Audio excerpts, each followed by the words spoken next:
Our editor has been given free rein to go as crazy as they want with the intro. So here it goes. Our Japanese Grand Prix. F1 driver ratings.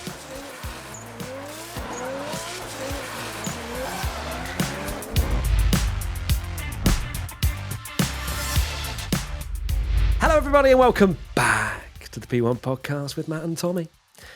It is your favourite number podcast right here, right now. Numbers all the way from 0 to 10, where we grade the Japanese Grand Prix qualifying session, because that's all we really have to look at. Because did anything really happen in the race apart from free practice 4? I would argue not. However, we're still going to grade every driver, and we're still going to give our opinion. Isn't that right, Bomb Tellingham? We sure are. And yeah, it's very much a Monaco-esque session or result, wasn't it, really? With very little changing at the top. So you're salivating. Don't know if that right makes now. it easier or harder for drive ratings, so we'll see. Well, if you're talking about Monaco, probably harder. Right, so let's get into the first drive. Oh, I didn't react enough for me to... Okay, all right. Gabriele Bortoleto started the race in 17th, finished 19th. For me, I am giving Gabriele Bortoleto a 5 out of 10. I think we might be rolling out the bingo card. If you've got on your bingo card, it's difficult to overtake. They were pretty much stuck. Let's start with Bortoleto. Although he did go back a couple of positions and finished in 19th, as he had a lot of wheel spin at the start, did Bortoleto. But I'm very much considering Sauber as one of the back cars, the back running cars, slowest cars probably of the entire field. So I'm not going to grade Bortoleto or many drivers. There is one I have graded very harshly, spoiler alert. But Bortoleto, still a rookie, didn't crash, 5 out of 10. I've also gone for a 5 out of 10 for Bortoleto. His start wasn't great, of course. It's hard to be too critical because he was starting on hard tyres, of course, when the guys behind him were on soft. So even without the bad start, you could maybe argue that he was probably going to get mugged anyway. But still, he had decent progress and decent pace. He ended up in the Duan train, which we saw at the end of the race, which was Duan in 15th, Hulkenberg, Lawson, Ocon. Bortoleto is on the back of that. And obviously, no one could pass. So he has finished a couple of seconds behind his more experienced teammate. So it's not bad, but just not great. Not bad, not great. The fans thought it was a little bit less great. 4 out of 10 for Gabriele Bortoleto. He will try to improve from that. Nico Hulkenberg started the race in 16th, finished, guess, a 16th. I've gone for a 6 out of 10 for Nico Hulkenberg. I think, again, the Saubers are difficult to grade. Do you think that car is maybe a little bit better than last year? That they're kind of not just far and away last, and they can kind of fight it in the mid-pack. But it's still looking like one of, if not the worst car. So the fact that Nico Hulkenberg has managed to kind of almost break into Q2 and then do a solid job in the race as well, and actually battling the midfielders is a fairly respectable performance, I'd say. I've also gone for a 6 out of 10 for Nico Hulkenberg. Almost breaking into Q2 is not something that we wanted to say with regards to Hulkenberg for this season, but he knew what he'd signed up for, and it's definitely not 2025. Next year, isn't it? Yeah. It's next year. Yeah, 6 out of 10 from me. The fans gave him a 5. Alex Albon started the race in 9th, finished 9th. I have gone for an 8 out of 10. Alex Albon. Scrap that. 9 out of 10. Sorry, editor. No, we've changed that. We've changed it on the fly. Gone are the days now, I believe, that Williams should be expected as a midfield to slowest car on the grid kind of vibe. They are there now. Scored a couple of points. He didn't have any retirements from the front-running crew. He beat Tsunoda. I don't think you can really mark him down too much. Obviously, he had Hadjar that beat him ahead of him. But yeah, I think 9 out of 10 for Alex Albon. I've gone for an 8 out of 10 for Alex Albon. I think the Williams is a good car, and Alex has continued to do a very good job this season.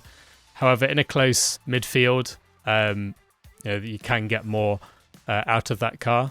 And still a very good grade, but I wouldn't go higher because I think he's there's maybe a bit more on the table. And okay, what does the table suggest, Tommy? The table suggests that a V-carb was 8th, so there's time there, and you've got to have some leeway for superior results. So that's why I've gone for an 8. 8 out of 10 is like the most horrific I grade. know, I was thinking that. 8 out of 10. 9 out of 10. I've slandered him for an 8 out of 10 for finishing 9th in a Williams. The fans gave Alex an 8. Carlos Sainz started the race in 15th, finished 14th. I've gone for a 5 for Carlos Sainz. I think on paper it looks disappointing, and it is disappointing. I think Carlos, looking at it now, he's probably been one of the most disappointing drivers of the year so far, to think how much hype he had going into the season. Because a long time ago he was topping Bahrain testing. I know you can't take times from testing, and thinking, oh, Sainz is going to do an amazing job this year. And he was very close to his teammate in qualifying, just missed out. But as we know, in this in a track like Suzuka, which apparently is now Monaco Part 2, you can't overtake, and he was always going to have problems. And then I actually watched the video back of the penalty that he got, of course, which demoted him even further. And the team don't even tell him that Hamilton is coming up, so I can't really blame him for that one. Okay, I have also gone for a 5 out of 10 for Carlos Sainz. The penalty definitely hindered his race even more so, and he said that himself after the race, that the reposition was what cost him. The pace was there. He said he was stronger than everyone around him, but obviously didn't have that 8/10 gap that Andrea Stella said after the race that drivers needed to pass their opposition ahead. But I have to agree, it's been a very mediocre start to Carlos's career at Williams. I am of the opinion that he will get his head around this car and that he will begin to perform. He just might need a little bit of time. But that's not to say that we can't judge Carlos on what we've seen, and what we've seen is not a lot. So 5 out of 10 from me, and the fans also gave him a 5. Isaac Hadjar started the race in 7th, finished 8th. It's a 10. It's a 10 out of 10. Isaac Hadjar, rookie, best of the rest, qualified ahead of Hamilton. You literally cannot ask any more of this driver at this stage of his career, and that's something that you also factor in to these grades, and that's what I do, at least. And there is no more leeway, there is no more room for Hadjar to have jumped into, in my opinion, and that is why I'm giving him a perfect score. I've gone for a 10 out of 10 for Hadjar as well. Amazing performance, only his 3rd Grand Prix, and just the perfect weekend, has to be said. We know that the V-carb is quick. We've seen the potential of it. And he maximised qualifying, out-qualified Lewis Hamilton, which is an insane thing to think. And then in the race, did an amazing job to finish P8 and get his first points. I know it was kind of a Monaco-y race, like we've said, but it doesn't take anything away from him. The fans, they weren't happy. 9 out of 10. I mean, what more do you want from him? Do you want him to win the race? I know he's in the V-carb, which is apparently better than Red Bull. Maybe that's why. He's in the fastest car on the grid, Matt. Why are you giving him a 10? Ridiculous. Liam Lawson started the race in 13th, finished 17th. I've gone for 5 out of 10 for Liam Lawson. I don't think it's as bad on paper as it looks. Don't get me wrong. He's gone back into the car, and Hadjar gets the praises he deserves. But I think he did have to kind of sacrifice himself a bit, and the strategy wasn't there. It was the kind of hero V-carb strategy we normally see, which thankfully didn't affect Hadjar. They did a more normal strategy with him. Lawson, could have done better. It kind of all came undone in qualifying. I expected more from him, of course, at a track that he normally does well. And of course, doesn't look great for him finishing P17 after the demotion. But I think he'll bounce back. I've gone for a 4 out of 10 for Lawson. He was just slow. Like, I remember looking at his lap times. It wasn't like he was, again, caught in a train. He fell off the back of where he was running at the start of that race. Perhaps trying to keep the mediums in a good window to go really long, but it just was not a poor strategy, a different strategy, and definitely not the best strategy, but also he just wasn't quick. The fans gave him a 4 as well. Ollie Bearman started the race in 10th, finished 10th. It is a 9 out of 10 for Ollie Bearman from me.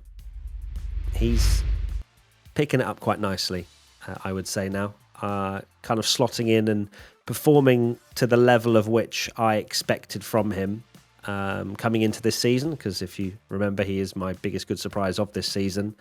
And yeah, he's kind of translating that pace now.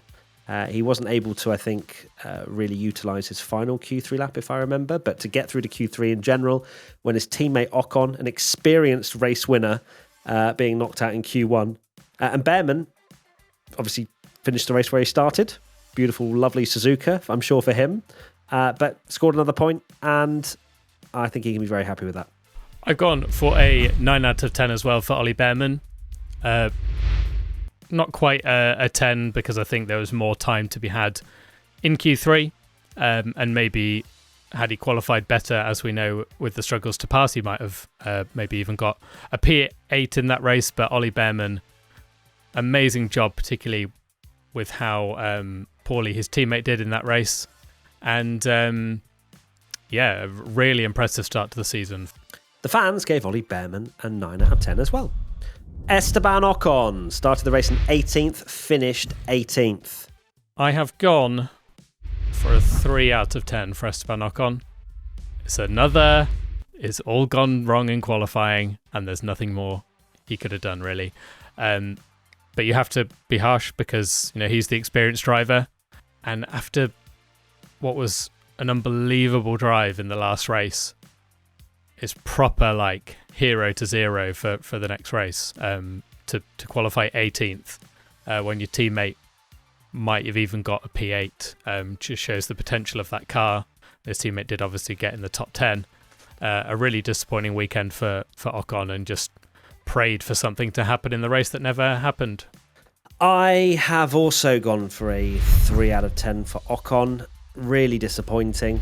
The expectation I think a lot of us have is that Ocon should, in theory, on paper, be delivering better performances than Bearman at this stage. It's kind of gone 0 to hero to 0 in terms of his first 3 Grand Prix so far this season.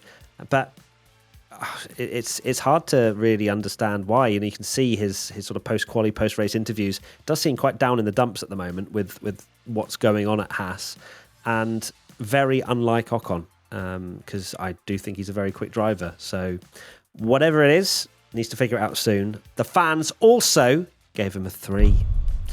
Jack Doohan started the race in 19th, finished 15th. I have gone for a 4 out of 10 for Jack Doohan, because he's one of the only drivers to have actually made progress in the race with quite an aggressive but decent strategy.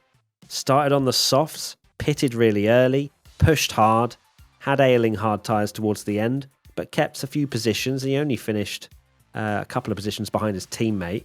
The reason it's no higher than that is because he smashed the car to pieces in free practice 2, which has to be a mark against you. And also to qualify 19th, you're basically just signing and sealing your fate of not scoring points around a place like Suzuka. So it's still a disappointing weekend. Despite him gaining 4 positions, finishing 2 places behind Gasly, it's still not good enough because of the fact he's obliterated the car in free practice. I've gone for a 3 out of 10 for Jack Doohan. It's such a shame, Doohan, with how his career is going, because I think he's shown surprising pace compared to his teammate. And actually, the speed he has is certainly not bad at all, but he's making too many headlines for errors and things. And I know a lot of people are jumping on he didn't have FP1, so it doesn't mean you smash it into a wall into turn 1 by not taking your DRS off. The theory behind that, I just don't understand. Like, obviously, there's the whole rumours of something in the simulator and blah, blah, blah. That's not been confirmed, but makes kind of sense in some ways, because you wonder why would he leave DRS open unless he literally forgot. This could be a mistake, which is another one. But and it's a massive mistake. It's a massive, massive mistake. And this is the thing with Jack Doohan. Alpine and Flavio Briatore needs half an excuse to get rid of him, I think. and he's given them more than that. And it's a shame because, like I said, I do think his pace is good, and I think his performances have been surprising. He's just having too many kind of low lights of like big crashes and silly incidents. Okay. I went for 4, and the fans also went for a 4 out of 10. Pierre Gasly started the race in 11th, finished 13th. I've gone for a 6 out of 10 for Pierre Gasly. I think he was very unfortunate with a slow pit stop, which meant that he dropped a few places. Otherwise, he'd have been the whopping heights of P11 or 12 instead of 13th. But jokes aside, I just don't think Alpine have the pace really this season. They're struggling with their power, and the power unit don't have enough oomph. And I can't believe, technical term for more technical analysis. And Alpine haven't scored a point yet. Insane. After thinking that they would hit the ground running after quite hyped up in testing. No, I have also gone for a 6 out of 10. Exactly the same reasoning as you. The pit stop obviously screwed him a little bit. He qualified quite well in 11th. And yeah, what could have been maybe. But points still looked very unlikely for that Alpine and Gasly in particular. The fans gave him a 5. They weren't happy at all. Speaking of not being happy, Lance Stroll started the race in 20th, finished 20th. I am locking in a 1 out of 10. Yeah, we're not getting 0. We're not getting 0 because zeros are locked in for very special performances. And don't get me wrong, this was a special Stroll performance. However, he didn't destroy the car. He was just slow, just having a good old time out there. You know, probably not in any way. I say good. I don't think he probably enjoys that. And there's been questions about whether he enjoys Formula 1 full stop. And I'm sure that's a weekend he'll never want to think about ever again. So yeah, it's a 1 out of 10. I've gone for a 2 out of 10 for Lance Stroll. Oh my God. Yeah, no, highly rate him. Continuing his epic start to the season as one of the best drivers in Formula 1. No, it'd be easy to jump on and give him like a 0 because it's Lance Stroll. Of course, it's a shocking weekend. You made the mistake in qualifying, which he deserves to kind of have a bad grade for. And then in the race, Doohan showed that strategy could maybe do something. But Lance instead, pitted early. And then, pitted again and went for the 2-stop and just did some maybe testing for Adrian Newey or something. I don't know. But yeah, testing shocking. Adrian Newey's patience, probably. Hey, come on. More of that for this season to come. The fans, they weren't happy at all. 0 out of 10 for Lance Stroll. Lance Stroll could have finished 12th and the fans giving him a 0 with our votes. That's a bit of Lance Stroll tax on that one, isn't there? It really is. So 0 for him. Fernando Alonso started the race in 12th, finished 11th. I've gone for a 7 out of 10 for Fernando Alonso. I think he's done a good job to almost get points. Aston Martin are so locked in that midfield now. I think we're going to see races where I generally think pretty much everyone out of the top teams minus Sauber can have these really good results where they maybe pop like P8 and then equally they can have one mistake in qualifying like a Lance Stroll and finish 20th. And I think that is going to be a trend we see in this season. But Alonso's car finally decided it fancied finishing the race. And in doing so, we kind of got to see that Fernando isn't a finished driver and can still deliver a decent job. I have also gone for a 7 out of 10 for Fernando Alonso. Yeah, I was going to... my brain wanted to take the mickey out of you for going for 7 out of 10. I was like, I knew he was going to go for it. But I've also gone for a 7. So I can't quite say that you're a fanboy if I agree with your rating. I think that, it was a much better performance. A shame for him that he couldn't actually put some points on the board. It's just a bit of a settler, I would say. And people that are saying Alonso's too old and finished. Obviously, I joked whenever I said about that. In the bin. He's not. And I think he did a great job. So 7 from me. And the fans gave him a 6. Kimi Antonelli started the race in 6th, finished 6th. My grade for Kimi Antonelli is an 8 out of 10.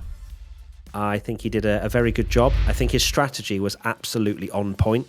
I don't think there was a more perfect strategy out there. For Antonelli, who was kind of towards the back of obviously the front runners, had enough space to be able to go as long as he wanted on the mediums to come back out on fresh rubber and then push for the rest of the race. I think that strategy wasn't open to a lot of drivers just purely because of the traffic that they would have come out in. Whereas Antonelli, he had nothing to really lose. Don't get me wrong, he still had a great race. His pace was really good. The tyre whisperer, etc., went really long, led the race, and then finished only a few seconds off George Russell. It wasn't the smoothest race for Russell, but for Kimi, still a very just strong foundation to be building from for him. I have gone for an 8 out of 10 for Kimi Antonelli. Really good performance again. I'm proud of you because I thought you would have said he led 10 laps. That's a 10 out of 10. 10 out of 10. No, he's had a fantastic start to his Formula One career. Done everything Mercedes would have asked for him. I think have absolutely taken the results that he's had. And yeah, he of course had a great strategy, which I think worked in his favour.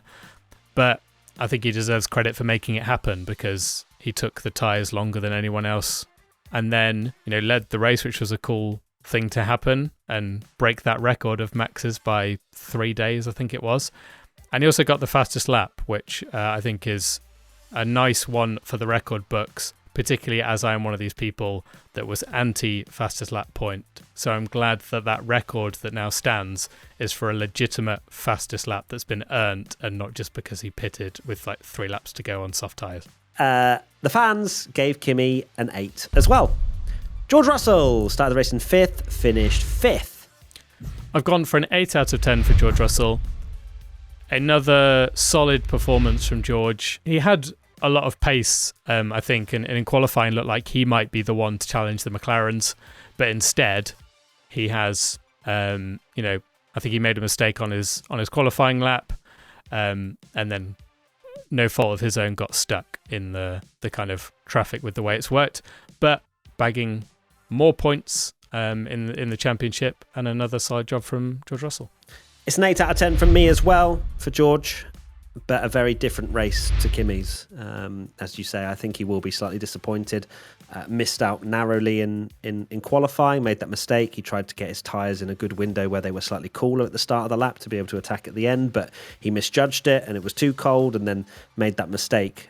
So I reckon if George had qualified in a second or a third, he would have caused some serious problems for the McLarens. But alas, that is all just in our imaginations. And we have to grade him on what he's done, and it is still an 8 out of 10 because it was a decent drive. The fans gave him an 8 as well. Yuki Tsunoda started the race in 14th, finished 12th. I'm locking in a 6 out of 10 for Yuki Tsunoda. I think this perfectly represents the kind of performance that we've seen from Yuki this weekend, where it is not a disaster. In free practice here, he was quite quick. Qualifying, made a mistake, but even in the race, gained a few positions, didn't look horrendous, and much better than what Lawson managed to do despite him having pre-season testing.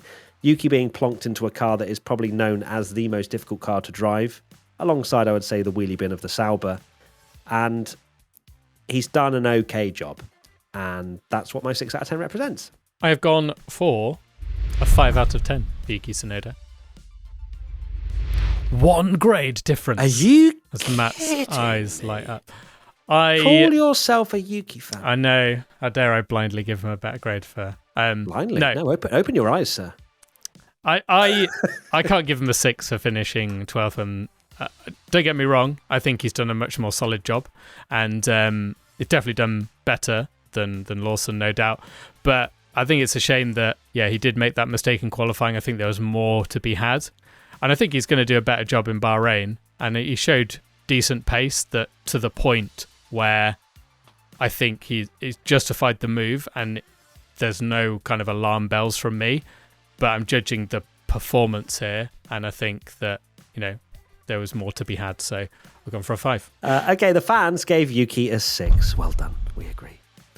Max Verstappen started the race first, finished first. I have gone for a 10 out of 10. I don't think you can say anything other than that was a perfect race. He delivered an unbelievable qualifying lap.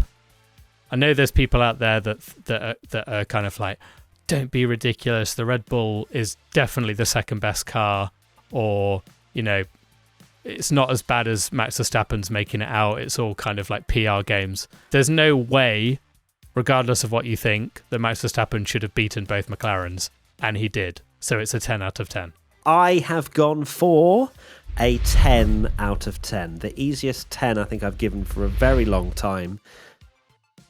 He not only got pole, I think if he'd got pole and finished second, I still probably would have given him a 10. Just purely because he was up against the mighty force of that McLaren and two great drivers in Norris and Piastri.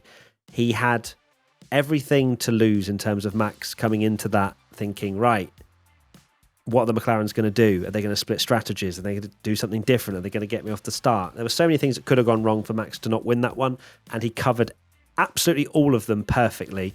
Of course, it helped that you can't pass around Suzuka, but I don't actually remember a single moment where Norris had DRS. I don't know if that's escaping me, but I do not actually recall. Certainly not since maybe like the first couple of laps. Yeah, and never got maybe close the first or enough for second it lap. be Not nervous, first, second, third lap. But apart from that, it was always Norris and Piastri having DRS on Norris. So Max did a brilliant job, and it's a stone cold 10, and I don't care what anyone else thinks. The fans gave him a 10 also. Lewis Hamilton started the race in 8th, finished 7th. I have gone for a 6 out of 10 for Lewis Hamilton. Points for Ferrari, will take it. We've extended the gap over Kick Sauber, which is always good. Because you never know how that's going to unfold over the course of the season. But Hamilton just lacked pace. Now, I will say that he has come out and said that components haven't been working on the car, and he's losing a tenth of a second a lap here and there and whatnot. And I'm sure that is something that Ferrari will figure out. But also, I can't then be like, oh, that must be a 7 then. I've got to grade him on the performance he's put down. It was certainly an off-colour weekend for Hamilton, and one that I wouldn't have expected from him, considering he's looked like quite a strong teammate compared to Charles Leclerc. But yeah, this one was definitely a weekend not to forget. Still finished 7th in a Ferrari that isn't that quick. I'm very comfortably think that Ferrari is the third fastest car. So yeah, Hamilton, 6 out of 10. I have gone for a 6 out of 10 for Lewis Hamilton as well. Out-qualified by a V-carb, and then obviously beats the V-carb in the race. Yeah, not a great weekend after such a high in Chinese Grand Prix qualifying. I was going to say high-low, and then China. Sorry, the sprint race, and then obviously China. But he did look decent in and he's kind of claimed that maybe there's something going on with the floor that's affected him the first 3 races. But he has looked comparable to Charles in those previous races, so I'm judging it on what we've actually seen here, like you say, and I'm giving him a 6. The fans also gave Hamilton a 6 out of 10. Charles Leclerc started the race in 4th, finished 4th. I have gone for a 9 out of 10 for Charles Leclerc. Tommy, yes, I love you. I think he is the most underrated driver of the Japanese Grand Prix. I promise Matt has not paid me to say this, but it's genuinely true. I think that Ferrari is a lot worse than the McLaren. It's worse than the Mercedes, and he's beaten the Max. I think P4 to qualify there and finish there is a great performance. I think this is more what I was hoping. I've been a little critical of Charles in the first 2 races of, yes, the Ferrari's not there, but we've not seen that kind of like spark from him where he's over-delivered and shown, well, actually, even though the car's not there, look what I can do. This was absolutely that. And it's nice to see that again because, it's a great performance from Charles. I've gone for a 9. God, I couldn't get used to that, Tommy. Keep that up. Keep that up for the rest of the season. I have also gone for a 9 out of 10 for Charles. It's definitely a worry settler for me after seeing how great Hamilton has been from the get-go at Ferrari. Charles has said that he's just trying to get comfortable with the car. He had a great qualifying to be a couple of tenths off pole.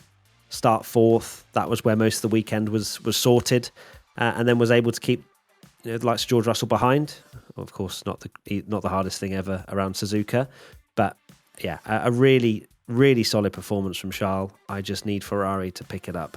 The fact that it's only the third race, and I think you'd have got laughed at really of before pre-season testing, saying that Ferrari may be the third, fourth best, because everyone was thinking that Hamilton or Leclerc could potentially be a title winner, and it's certainly not looking like that at the moment. But things can change.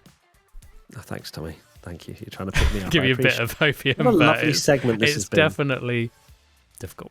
It certainly is. More difficult for me than you. Anyway, the fans gave him an 8. Shocking. Absolutely disgraceful. That is actually outrageous. I know it's only one grade, but ridiculous. Get back there and re-vote. It's a 10 out of 10. Let's go to Oscar Piastri. Started the race in third, and he finished in third.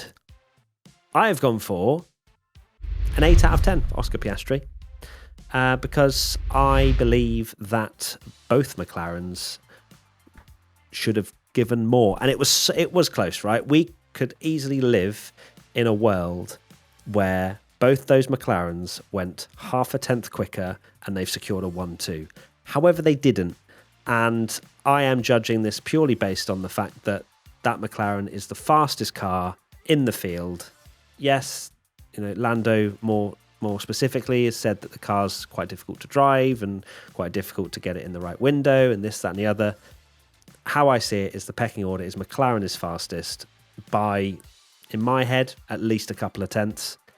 So for Piastri to finish third off the back of such a great performance, obviously last time out, yeah, I just feel as though for both of the drivers, as much as they were both on the podium, there was more on the table in both the quali and the race. I've gone for an 8 out of 10 for Oscar Piastri. I think you've hit the nail on the head there with just the fact that the tiniest margin in qualifying, and either of them are starting on pole and probably winning the race. So you can't be absolutely slanderous that they've completely bottled it in the best car, where you're giving them like a 5 or a 6 out of 10.